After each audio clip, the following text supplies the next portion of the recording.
शंखनाद में आप सभी का स्वागत है। मैं हूं आपके साथ चित्रा त्रिपाठी और इस वक्त नक्सल बाड़ी में मेरी मौजूदगी है। ये वही जगह है जहां से नक्सल आंदोलन की शुरुआत हुई थी और उसके बाद नक्सल बाड़ी से ये नक्सल आंदोलन पूरे देश में किस तरह से फैल गया इसके बारे में आपको बताएंगे। लेकिन बड़ी खबर के साथ इस बुलेटिन की शुरुआत हम करते हुए आपको बता दें कि बड़ी खबर इस वक्त छत्तीसगढ़ से सामने आ रही है, जहां पर नक्सलियों ने सीआरपीएफ के कोबरा जवान राकेश्वर सिंह को रिहा कर दिया है। इस वक्त की बड़ी जानकारी यही निकलकर सामने आ रही है। राकेश्वर सिंह मिन्हास को फिलहाल रिहा कर दिया गया है। 3 अप्रैल को छत्तीसगढ़ के बीजापुर से नक्सलियों ने उन्हें अगवा किया था। जवानों की मुठभेड़ हुई थी जिसमें राकेश्वर सिंह का अपहरण कर लिया गया था। जम्मू के रहने वाले जवान के परिवार में फिलहाल इस वक्त जश्न का माहौल है। नक्सलियों ने उन्हें रिहा कर दिया है। लगातार कोशिशें की जा रही थी क्योंकि जब से उनकी तस्वीर सामने आई थी कि राकेश्वर सिंह नक्सलियों के पास हैं, उनको अपहरण कर लिया गया है, उसके बाद से ही लगातार कोशिश और कवायद शुरू हुई, जिसके बाद फिलहाल नक्सलियों के अपहरण से उनको मुक्त कराया गया और इस वक्त उनके परिवार में खुशी का माहौल देखा जा रहा है। ये तस्वीरें अपने आप में बहुत सारी कहानी को बयां करने के लिए काफी हैं। यकीनन आज का दिन काफी ज्यादा महत्वपूर्ण न सिर्फ हिंदुस्तान के लिए, छत्तीसगढ़ के लोगों के लिए, सीआरपीएफ के उन तमाम जवानों के लिए जो अपने हाल ही में जवानों की मौत के बाद, उनकी शहादत के बाद गमजदा थे। राकेश्वर सिंह को लेकर भी लगातार लोग प्रार्थना कर रहे थे। फिलहाल उनको रिहा कर दिया गया और अब सकुशल उनकी घर वापसी हो रही है और यही तस्वीरें इस वक्त आप टीवी स्क्रीन पर देख रहे हैं। सीआरपीएफ के कोबरा जवान राकेश्वर सिंह मिन्हास को रिहा कर दिया है। 3 अप्रैल को छत्तीसगढ़ के बीजापुर में नक्सलियों के साथ जवानों की मुठभेड़ हुई थी जिसमें उन्होंने राकेश्वर सिंह का अपहरण कर वो अपने साथ ले गए थे। जम्मू के रहने वाले जवान के परिवार में जश्न का माहौल है। जिस तरह की तस्वीरें इस वक्त हम सब देख पा रहे हैं, यकीनन ये अपने आप में बेहद महत्वपूर्ण और बेहद खास तस्वीरें। लेकिन बड़ा सवाल यही है, नक्सलवाद को जड़ से खत्म कैसे किया जाए। छत्तीसगढ़ से लेकर महाराष्ट्र, बिहार और बंगाल में भी यही सवाल अपनी जगह कायम है। हालांकि बंगाल में एक तरह से अगर कहा जाए, जहां पर मेरी मौजूदगी है, नक्सल बाड़ी, यहां से नक्सलवाद उस तरह का खत्म हो गया है जो हिंसा को लेकर आगे बढ़ता है। लेकिन अपने आप में महत्वपूर्ण, समूचे देश में कुछ राज्यों में जिस तरह से इसने पैर पसारा, किस तरह से इसको जड़ से खत्म किया जाए, नेस्ता नाबूद किया जाए, क्योंकि कई हमारे जवानों की शहादत के बाद देश भर में गुस्से का माहौल और इसी वजह से नक्सलवाद को लेकर नए सिरे से एक तरफ इस बात की चर्चा होने लगी है कि इसको कैसे जड़ से खत्म किया जाए, तो वहीं दूसरी तरफ राकेश मिन्हास को छोड़े जाने के बाद उनके परिवार में जश्न का माहौल है। जम्मू के वो रहने वाले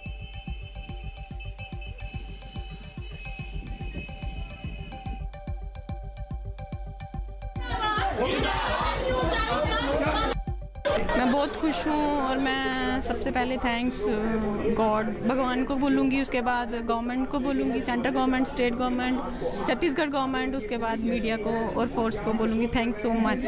बहुत ही गंदे दिन थे वो, ज़िंदगी के सबसे गंदे दिन थे। बहुत मुश्किल से गुजारे मैंने, बट फिर भी मैंने हिम्मत नहीं हारी, पेशेंस रखा। नहीं, वो वापस आ जाएंगे, जल्दी आ जाएंगे। दिल में यही था कि वो वापस आएंगे।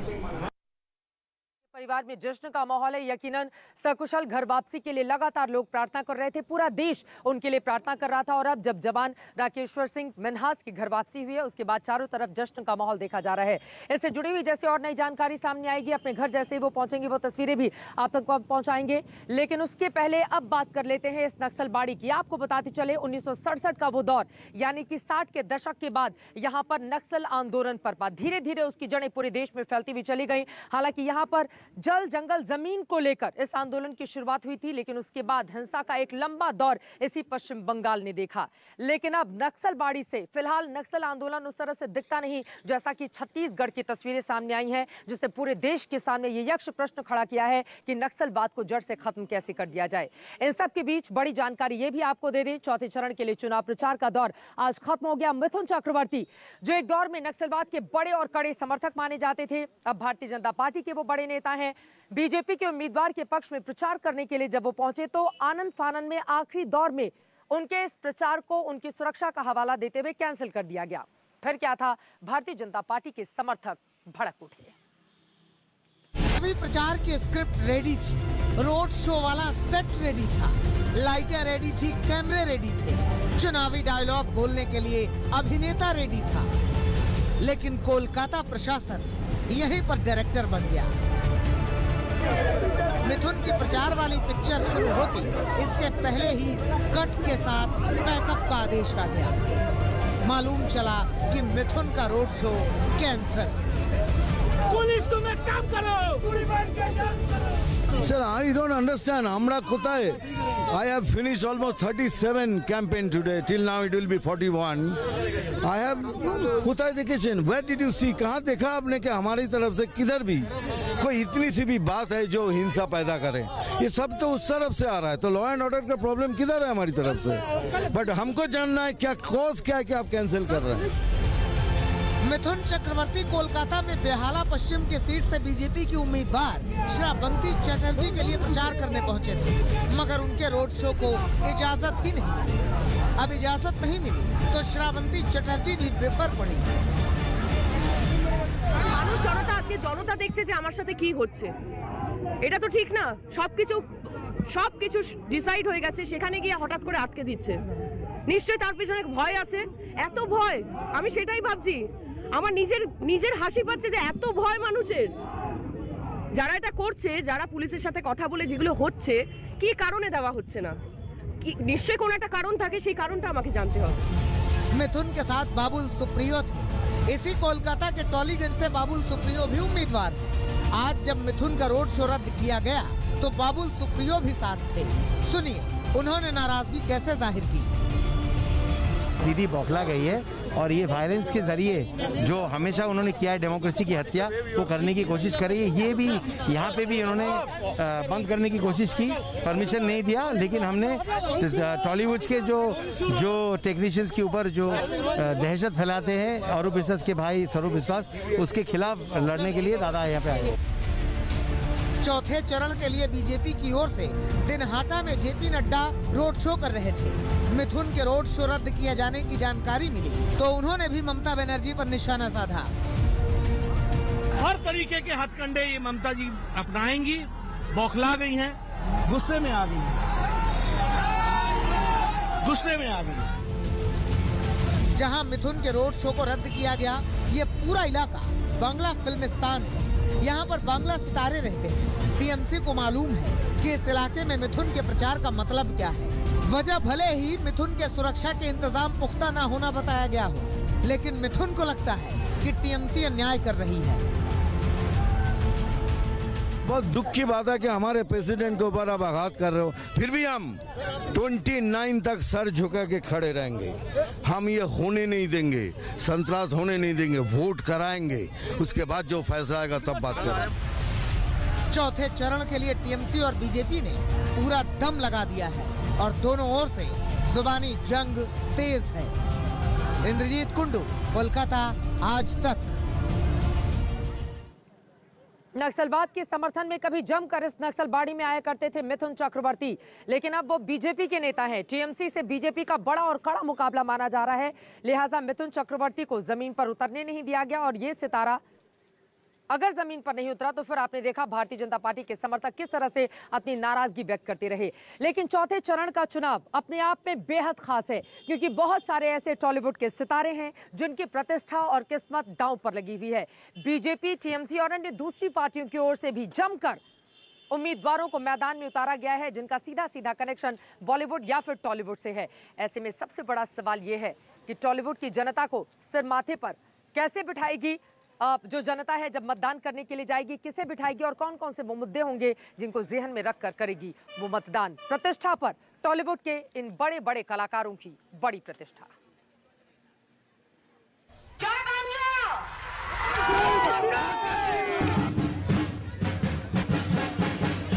ये है श्रावंती चटर्जी. बांग्ला फिल्मों में अपनी अदाकारी का जौहर दिखाने के बाद ये राजनीति में अपना जलवा बिखेरने आई है. जहां मिथुन का रोड शो रोका गया, वहीं से ये उम्मीदवार हैं. श्रावंती चटर्जी बेहाला पश्चिम से बीजेपी की प्रत्याशी हैं. श्रावंती चटर्जी की टक्कर टीएमसी के कद्दावर नेता और मौजूदा सरकार में शिक्षा मंत्री पार्थ चटर्जी से है. श्रावंती बांग्ला फिल्मी दुनिया की जानी मानी हस्ती हैं और टीएमसी में पार्थ चटर्जी का कद बड़ा है. यहाँ लड़ाई कांटे की है.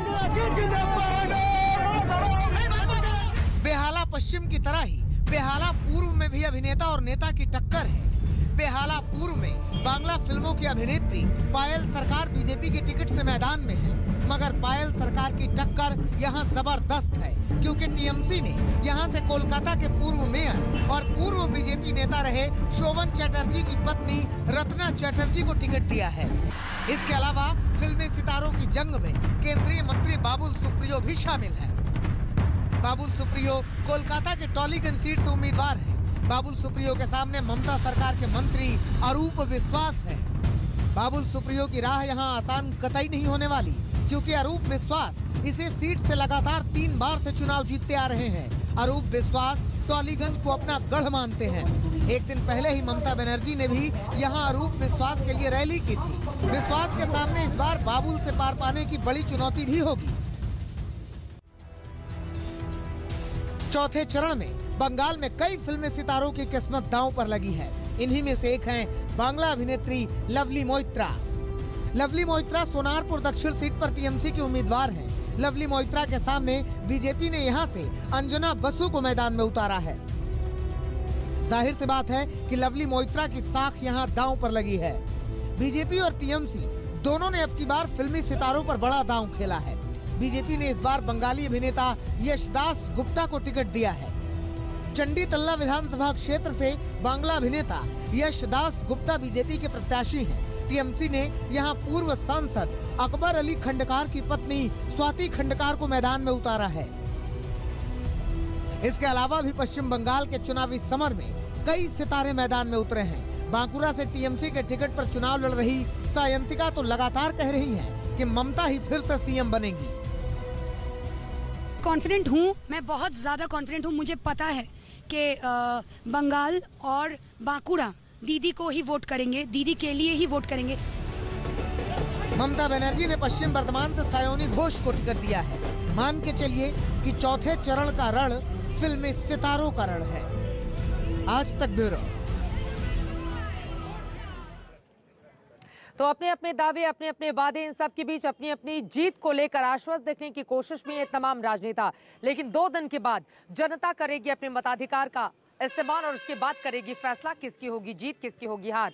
2 दिन के बाद होना है चुनाव। लेकिन आपको बताते चले, चौथे चरण के इस मतदान के ठीक पहले शिकायतों का दौर खत्म होने का नाम नहीं ले रहा है। कभी बयानबाजी को लेकर तो कभी हिंसा को लेकर लगातार पार्टियां चुनाव आयोग के दरवाजे पर पहुंच रही हैं। तो इन सब के बीच चुनाव आयोग को लेकर भी कई तरह के सवाल खड़े हो रहे हैं। लोकतंत्र के मंदिर में पुजारी बना चुनाव आयोग बंगाल की सियासत में सबसे बड़ा प्रश्न चिन्ह बन गया है। पार्टी कोई भी हो, हर दूसरे दिन चुनाव आयोग के दर पर शिकायतों का घंटा बजाने पहुंच जाती है।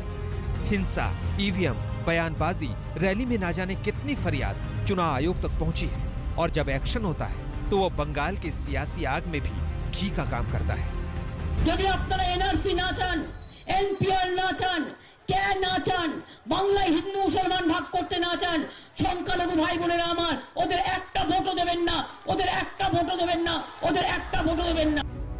रायदिघी की जनसभा में मुस्लिम वोट न बंटने की ममता की अपील चुनाव आयोग को हजम नहीं हुई। बीजेपी की शिकायत के बाद चुनाव आयोग एक्शन में आ गया। ममता को नोटिस भेजकर 48 घंटे के अंदर जवाब मांगा। पूरे चुनाव के दौरान आयोग पर निशाना साधने वाली दीदी इस बार भी चुप नहीं रही। ममता ने नोटिस को बीजेपी और चुनाव आयोग की मिलीभगत बता डाला। बीजेपी কাজ একটাই, বলছে যেমন করে মানুষ তোকে ভোট দিয়ে দেবে, মানুষকে ভোট দিতে আটকাও, চমকাও, ভয় দেখাও। ये আবার কি গুন্ডাগিরি করছে? গুন্ডাগিরি করে যাচ্ছে বাইরের গুন্ডাদের নিয়ে এসে। ক্যান ইউ ইমাজিন আমি একটা আপনাদের ঘরের একটা মেয়ের মতো লড়াই করছি আর 1 লক্ষ লোককে নিয়ে এসেছে বাইরে থেকে গুন্ডা। 1 লক্ষ গুন্ডা এসেছে আর গুন্ডা এসে 1 লক্ষ লোক আমার সাথে পারে না লড়াই করতে।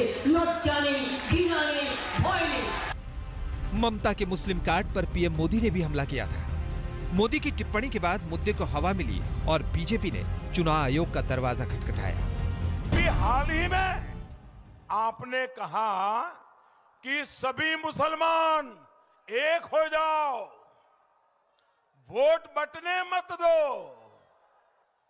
अगर हमने कहा होता कि सारे हिंदू एकजुट हो जाओ, बीजेपी को वोट दो, तो दीदी ये इलेक्शन कमीशन हमें 8-10 नोटिस भेज देता। अब चुनाव आयोग के नोटिस पर टीएमसी और बीजेपी में ठन गई है। आरोप प्रत्यारोप का दौर जारी है और कटघरे में आयोग खड़ा है।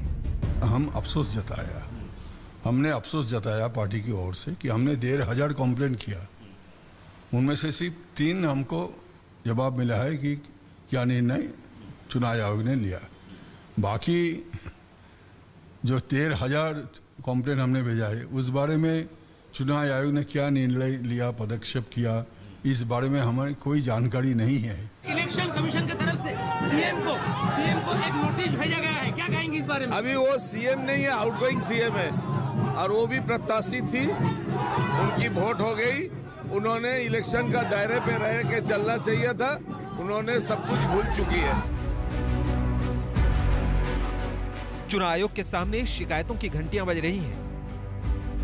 ममता के सीआरपीएफ जवानों का घेराव करने वाली अपील को लेकर भी बीजेपी चुनाव आयोग के पास पहुंची है और ममता की रैलियों पर रोक लगाने की मांग की है। निर्वाचन कमीशन के पास तो रिपोर्ट भी गया है, 48 आवर्स के अंदर ममता बनर्जी की रिपोर्ट मांगा है और ममता बनर्जी के पास तो महिला नहीं है। कौन महिला सीआरपीएफ को घेराव करेंगे? कोई भी नहीं है उनके साथ, कोई महिला नहीं है। हम लोग बोलेंगे जो बाहर से गुंडा मस्तान आएंगे वोट करने के लिए, छप्पा मारने के लिए, महिला लोग उसके पूरा घेराव करेंगे और सीआरपीएफ के उसको पूरा ले जाएंगे। नेताओं की बयानबाजी हो या फिर हिंसा, पश्चिम बंगाल की सियासत में धब्बे गहरे होते जा रहे हैं। चुनाव आयोग इनकी धुलाई के तमाम दावे कर रहा हो, लेकिन असर कुछ खास नहीं दिख रहा। कूच बिहार में दिलीप घोष के काफिले पर हमला हुआ। दिलीप घोष की कार के शीशे टूट गए। बीजेपी ने टीएमसी पर बम से हमला करने का आरोप लगाया और एक बार फिर चुनाव आयोग का दरवाजा खटखटाया। देर रात बीजेपी ने कोलकाता में चुनाव आयोग के दफ्तर के बाहर प्रदर्शन किया, जिसके बाद आयोग ने प्रशासन से 24 घंटे के भीतर रिपोर्ट तलब करने को कहा है। ममता बनर्जी बार बार दिलीप घोष के ऊपर अटैक करा रहा है, तृणमूल कांग्रेस कर्मी को उतारा। हम लोग चाहते हैं जो आज टेररिस्ट है, आज जो ममता दिलीप घोष के ऊपर आक्रमण किया है उसी को अरेस्ट होना चाहिए और ममता बनर्जी को भी अरेस्ट करना चाहिए, क्योंकि उसका जो भाषण दे रहा है वो भाषण में जातिवाद का बात करते हैं। अभी पश्चिम बंगाल में आधे चरण के मतदान भी नहीं हुए, न हिंसा खत्म हो रही है, न ही शिकायतों का दौर। ईवीएम मशीन में गड़बड़झाले से लेकर पोलिंग बूथ तक आरोपों की एक लंबी लिस्ट है जो लगातार बढ़ती जा रही है, जिसे दूर करना चुनाव आयोग के लिए एक बड़ी चुनौती बना हुआ है। कोलकाता से अनुपम मिश्र और सूर्याग्नि रॉय के साथ आज तक ब्यूरो। हिंसा का एक लंबा दौर इस नक्सलबाड़ी ने भी देखा। नक्सलबाड़ी से उठी बगावत ने रेड कॉरिडोर में पूरे के पूरे पश्चिम बंगाल को तब्दील कर दिया। लेकिन अभी जो बगावत है उसका क्या असर दिखेगा, कौन जीतेगा कौन हारेगा, 2 तारीख को आएंगे जब नतीजे, तो आप देखेंगे सबसे तेज आज तक पर। एक छोटे से ब्रेक के लिए हम रुकेंगे शंखनाद में। नक्सलबाड़ी से अभी के लिए बस इतना ही। आगे बुलेट रिपोर्टर में हमारे साथ होंगे ममता सरकार में पूर्व मंत्री रहे मदन मित्रा, जिनके साथ होगी एक्सक्लूसिव बातचीत। जरूर देखिएगा, देखते रहिए आज तक। कोरोना के नमस्कार, मैं हूं अंजना ओम कश्यप। हमें उम्मीद है ये वीडियो आपको पसंद आया होगा। लेटेस्ट खबरों के लिए यूं ही देखते रहिए आज तक और इस वीडियो के पसंद आने पर लाइक, शेयर एंड सब्सक्राइब करना ना भूलें।